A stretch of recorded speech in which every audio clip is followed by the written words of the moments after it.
Hey everyone, it's Tammy. I hope you're having a great day wherever you are. Thank you very much for joining me.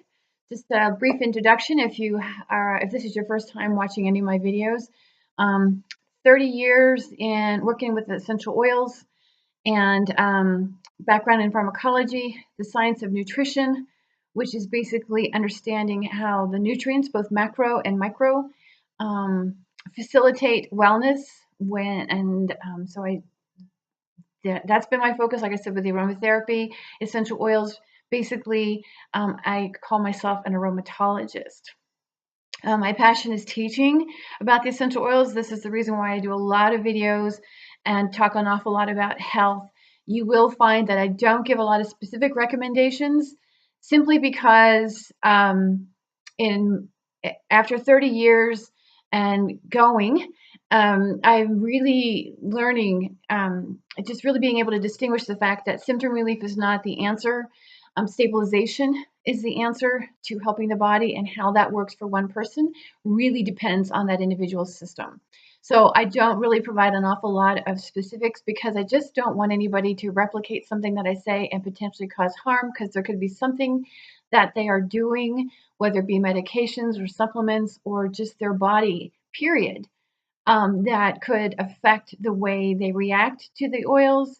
So I prefer to make specific recommendations for the individual. That's the reason why I offer private consults. But I also teach aromatherapy as a lifestyle, and as I've talked about in a couple of other videos, the reason for this, the reason for and passion doesn't begin to describe it. The reason why I'm so adamant about the use of essential oils, or the inclusion of essential oils into our lives, but doing it in a way that supports wellness and doesn't potentially compromise and undermine wellness, which is a great possibility.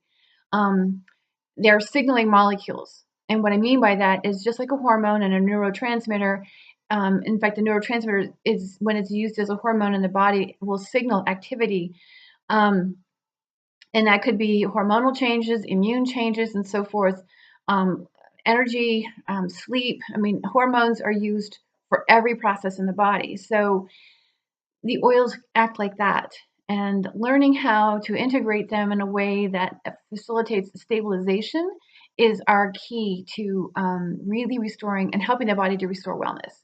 So that I do the aromatherapy as a lifestyle for people who are already using oils and would like to more maybe change up the way they're currently using their oils, so that they're getting the biggest bang for their buck, because they're not cheap. And if we can really get the most out of it and understand how to integrate them and when to integrate them, um, we're doing really good, because they're available to us right now. So I just offered that level of understanding. So that's due to be released. There's a private Facebook group for that, that the course is being uploaded to, and therefore it's almost like our little private classroom where we can discuss the class, discuss topics and so forth. So I'm excited about that, and again, that's launching and getting uploaded this week.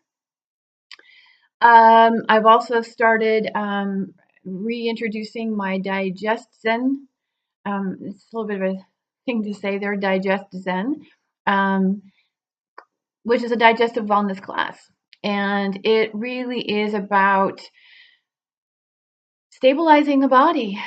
Again, it's about stabilization. Yes, we do talk about essential oils, but there's a couple of other things that we get into, because it's focused on digestive wellness. Because the stronger our digestion, the more well equipped we are to break down macronutrients, the the better the body can react to the environment. Because let's face it, the body is a thermometer for the environment. It's representing. So whatever's going on out here, our body is reflecting that. So sometimes I like to use the word mirror, but I heard the word thermometer. I'm like, yeah, that's exactly what happens.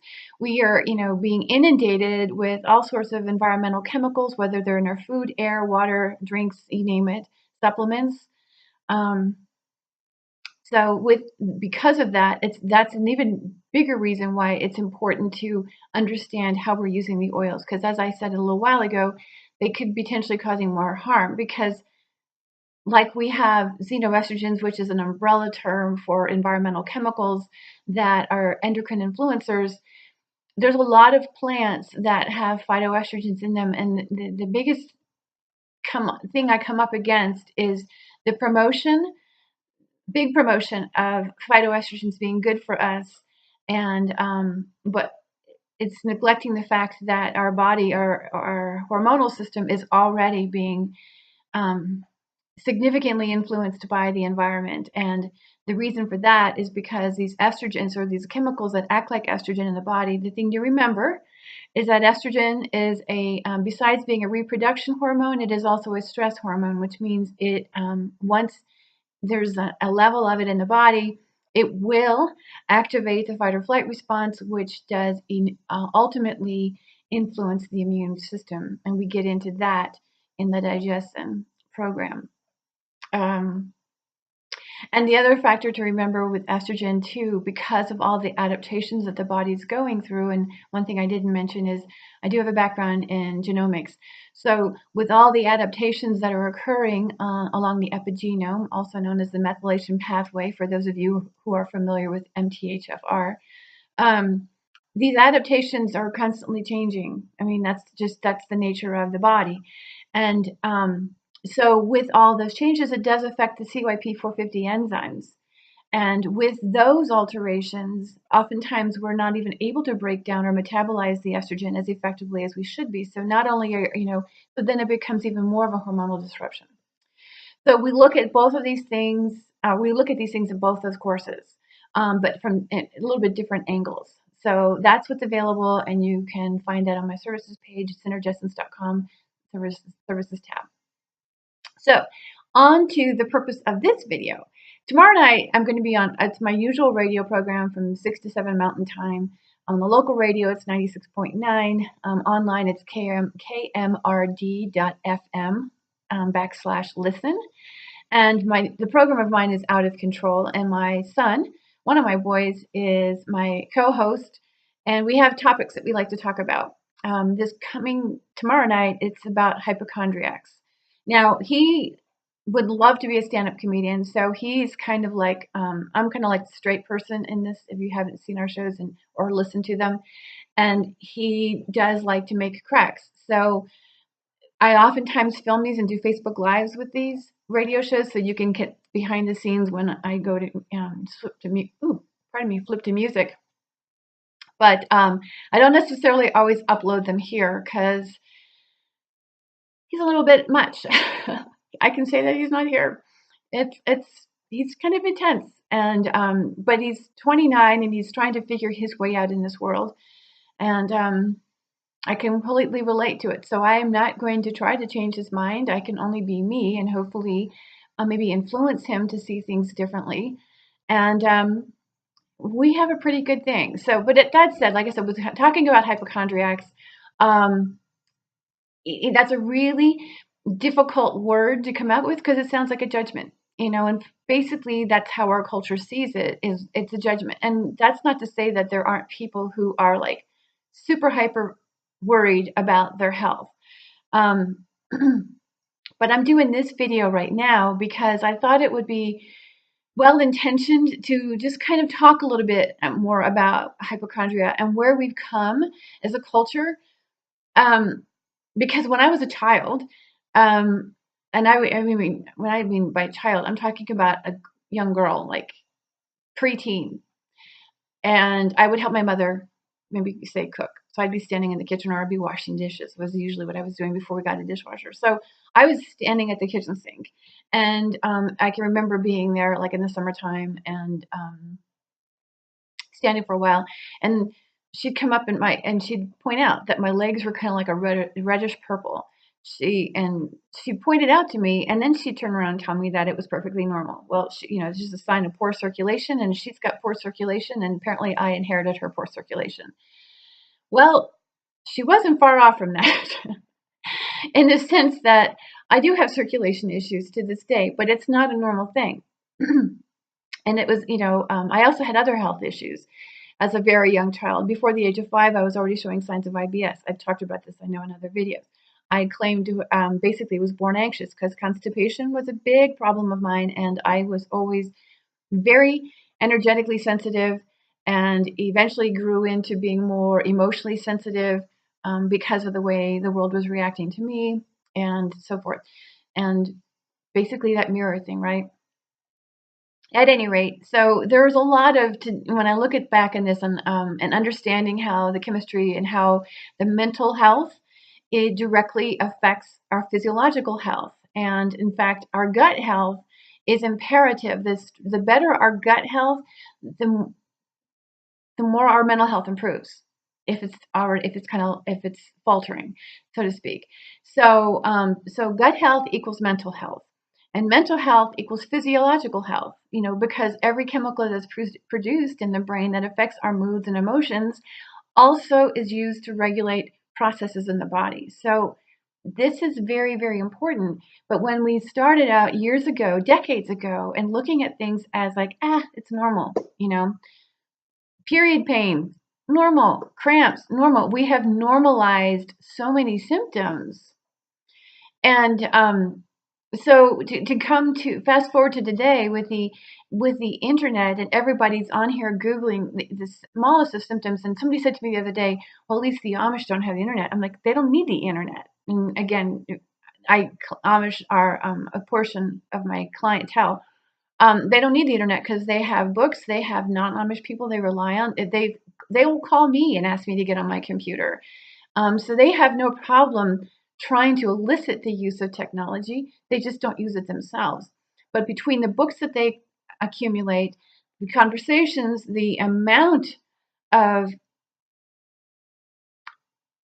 loosely termed health professionals that have infiltrated the Amish communities, they're just as hypersensitive about their health as anybody who has a computer sitting in front of them. But the thing is to go from, oh, that's just normal, don't worry about it. And we've normalized symptoms like crazy over the years. And I think we're still doing it to some degree when you look at the number of commercials for PMS and menopausal symptoms and erectile dysfunction. I mean, we've normalized this to the degree that it's just go take a pill for it. It's a symptom and it's not a big deal, kind of a thing. And then there's other things, like bloating and heartburn and indigestion, that many people just kind of like, I take a pill for it and I'm cool. That's okay. But these are all very serious symptoms. At the same time, I'm not suggesting that we go overboard, because we can actually create more damage by the worry that we, sitting here wondering, well, do I have this? Is it this? Is it that? 18 years ago, I had a series of symptoms, extraordinary fatigue, vertigo, pain, trigeminal. I had face pain. It was nightmarish. And I went in and was eventually told that after constant tests, crazy amounts of tests, that it was MS, lupus. That's what I was told. I mean, I just was supposedly living with this, but they couldn't completely define it. I did have lesions in my brain, did being the operative word, because I no longer have lesions in my brain. So, and the thing I think any relativity there for me was the fact that even though I succumbed to fear and started taking the medications, I came off of it because I didn't want my kids to remember me being sick and tired and in bed all the time. I had to find another way. And that's really when I took to really beginning to use the oils. And I refuse to own the fact that I had that. Now, that's not to say that I haven't had other odd things go on that I'm not going to just say are normal, but I can straight up tell you that PMS and menopause have not been an issue for me at all, ever. Or PMS was initially, but I was able to resolve that. So these are things that are not necessarily normal symptoms, but they're not something to be crazy concerned about. And this is one of the reasons why I think this whole concept of labeling and looking for diagnoses is detrimental. And if we just take it for what it is, which is, I don't even like to use I'm just going to say instability. I don't like to use the word imbalance.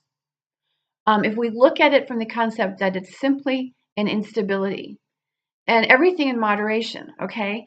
So do we want to just write everything off as normal and ignore it? No. Do we want to just be like super scared and like running to doctors and on the internet and I mean and all the articles and things out there on histamine intolerance and oxalates and with the introduction of the Human Genome Project and the nutraceuticals that are flooding the market these days, and how we can compensate for CBS defects and MTHFR SNPs and genetics deficits. I mean, and we can swallow. We're being asked to swallow a lot of pills. And what I'm saying is, first and foremost, those particular tests again are just snapshots in time. You've just submitted your spit to an international database, and everything else that comes is just what your body was doing at that moment. Yeah, it may be a few days before or a few days afterwards, but there's things have changed along the way since then. So that is just a snapshot in time. It's a memory. um, and I'm laughing at myself and I'm laughing at this whole. I feel like we're being made fools of. It's a mockery. I mean, I get that we want to know what our genes look like, but that's okay. And understand that the red and the green do not necessarily indicate bad and good as we relate to colors. They're simply where the body was at that moment. And I'm laughing because I've submitted to that database as well. So, and that's how I can speak about this. And I've learned about these tests. And we don't have to take all of these supplements. I mean, the person who actually conducted that test for me tried to do the muscle testing for me. And truth be told, I knew I was being put on as far as which supplements I should invest in. And the bottom line is it's all an option. Everything's an option. We can choose, pardon me. We can choose to take the supplements. And in some cases, we do need to take the supplements because they do help temporarily. But the fact is that the body, and this is one thing and this is how I came to do what I do, as I've asked the question, how is it that I'm eating food, but I still needed to take all these pills? What's going on? And that's where I came up with Digestin, because I have been a digestive wellness instructor and historically it's on my resume. And what is going on that we are eating food, but we're not getting the benefit from our food? So the combination of oils as signaling molecules combined with intentional eating, understand what to eat and how it's supporting our system is very advantageous. If you need to take a supplement or two, that's fine. I'm not saying don't take any supplements. What I'm saying is we have options. At the same time, getting back to what I was talking about with regards to hypochondriacs or just dismissing things as just normal symptoms, it's good to be aware that discomfort is not normal. Okay, discomfort is a sign that the body is struggling somewhere. If we take these tests and there's indications as to what may be out of balance, because to what our interpretation is, but the fact is the body is constantly accommodating itself. So where we're high in maybe one chemical or one thing has been turned off, it's had to make the necessary adjustments to account for those differences. So do we really, I mean, again, I get nervous when I start saying these things. Diagnoses do help. I mean, when I work with people, it's kind of helpful to have a diagnosis because I can at that point relate to the chemistry at the very least that's involved. But then also getting a full report from the individual is absolutely necessary, because how one disease manifests in an individual is how it manifests in that individual. It's not the same throughout the population of people with that diagnosis. So seeking these diagnoses is detrimental, or could be at the very least, because then we're trying to target how we're going to help the body. But if we just look at discomfort, now I want to qualify this by saying if we're talking about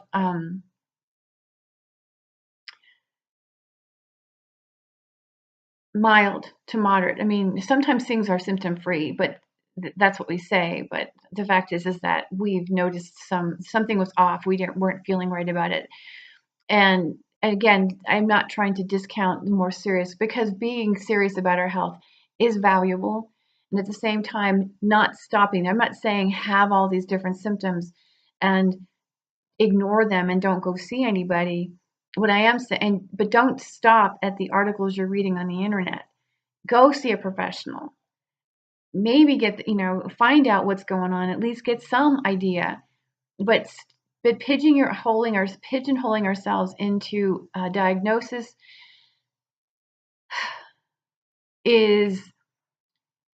it's going to be about controlling the system. I mean, I think about it this morning. I was reading the FDA just approved an implant for opiate addiction treatment, where it's a little thing that they're implanting and inserting into the body, and it's just kind of it's basically it's a stronger form of morphine. So we're just it's learning how to manage the addiction. And the point that I'm getting at is they're continuing to feed the body opiates. Now, the thing is we have the endogenous opiate system, and which means we're producing our own opiates. We're supposed to be, and if we're not, that's an indication that the body has been altered as a result of this environment. But if we look at opiate addiction, and that's what we specifically are trying to target is the opiates in the system, it doesn't deal with the rest of the body. And so what I'm getting at here is that when the body is adapting and reflecting the environment, targeting a specific chemical in the body doesn't do much in the way of restoring balance, because the body is consistently in its own way seeking balance. But stabilization is key. So when you're looking at somebody who's recovering from opiate addiction, is it a good idea to at least keep them, because we don't want to just cut them off cold turkey, but make it a short term. In the meantime, learning how to stabilize the rest of the system, not learning how, but actually stabilizing the rest of the system. Because as the body becomes stable in response to the environment, then the body can actually begin to what's more normalize and shift into more of a mode for thriving as opposed to just surviving. I hope that makes sense. So when we go for addiction, when we go for the diagnosis, again, a diagnosis isn't bad. It's helpful. But if that's all we're seeking to do, again, that's certainly an option. That's what I'm proposing here isn't for everybody. But it's certainly an option to just go that route and try to accommodate those particular chemicals that we believe are out of balance. Or we can assist the body, relieve the symptoms. If it's just if it's an undiagnosed health condition, and let me go that far. Let me start there. If it's an undiagnosed health condition, let's just say you have, all of these different potential issues going on, or kind of what would be classified as less than serious health conditions. Stabilization is key. And there's been plenty of times that I've had people come off of all of their supplements, and that is just to help stabilize the body, because sometimes there's too much. So stabilization is key. Now, if you find yourself into a diagnosis, then whatever the doctor's recommending as far as at least facilitating some degree of symptom relief, that's good. You want to do that, because symptom relief is the beginning of helping the body to stabilize, but you want to continue to do that short term. This is the reason why at least integrating the oils, even with medications, makes all the difference in the world, because the long-term results are profound. And again, it's about stabilizing. So I did not see this go in this direction today.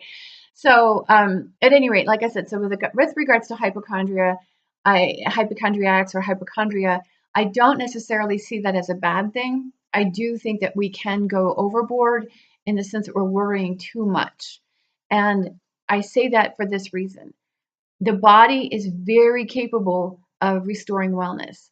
And in fact, if you are in this mode where your body is kicking off all kinds of symptoms, please find a way to be grateful for that, because because your body is doing everything it can to keep you alive. And I don't mean any disrespect by that at all. I mean, like I said, I'm human. I'm not immune from things. And even though I've even mentioned some of the things that I've lived with over my life, The poor circulation continues to haunt me, and especially living in extreme temperatures. I never realized it until this year with as cold as it was. And yeah, it's an interesting factor with regards to circulation. And what I've learned as a result of that, and the permeability of the brain and the permeability of the blood vessels and the hormones that are actually involved with that. So, yeah, there's another indication that the hormones are, I mean, that's just another one. So, at least recognizing the symptoms as the body working really hard to keep you alive. And, you know, and it's been doing so since the day you were conceived. Um, it may not be a comfortable position to be in. And at the same time, it's doing everything it can. So if we can at least start there, and then that introduces some degree of stability, and then beginning to find other ways to help stabilize the system. At that point, the body can, once it's stable, and what I mean by stable is I mean actually calming that fight or flight mechanism. And here's the thing, unless your life is physically being threatened, which the environment is, um, that's where it's supposed to work. I mean, that's where it's supposed to stop. It's like when the body is, you know, when the life is no longer being threatened. But the mental and emotional distress that we experience on a regular basis, and then of course the environmental factors, which I consider to be physical stress, have us in this chronic fight or flight mode. And in that chronic mode, um, it's a fascinating experience because, you know, a fascinating experience. Sorry about that. I wasn't here. I lost it for a second. So bear with me a moment. I'm just going to try to regroup here and just say that all of these levels of distress, whether it be our life being directly threatened or we are being influenced by environmental estrogens and environmental chemicals, as well as the mental and emotional, we are in this chronic state of fight or flight. Other times I've referred to this as a stress mechanism. This is the reason why stabilization is key. This is the reason why meditation is very instrumental. This is why another reason why essential oils are profoundly important, because not only it's not about, in my case any longer, it's no longer about using oils that have direct influence on specific chemicals in the body. It's about using them to actually stabilize the system, possibly the hormonal system and the immune system. Other times it's actually being able to access the brain waves, influencing brain waves, so that you as the individual can begin to empower your system to feel, to soothe itself, if that makes any sense. So stabilizing is really where we're at here. And that's, so I guess, how do I want to wrap this up?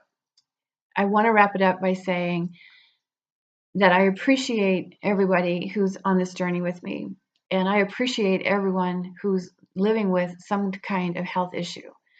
If we, for the most part, I think all of us are on some level. And even though we think we have just normal aches and pains of life, ideally, the body wouldn't feel those things. But because of the world we live in and because of the mental and emotional distress, which is part of that, is influenced by that world, each one of us is living with some degree of imbalance, chemical imbalance per se. And I acknowledge everybody.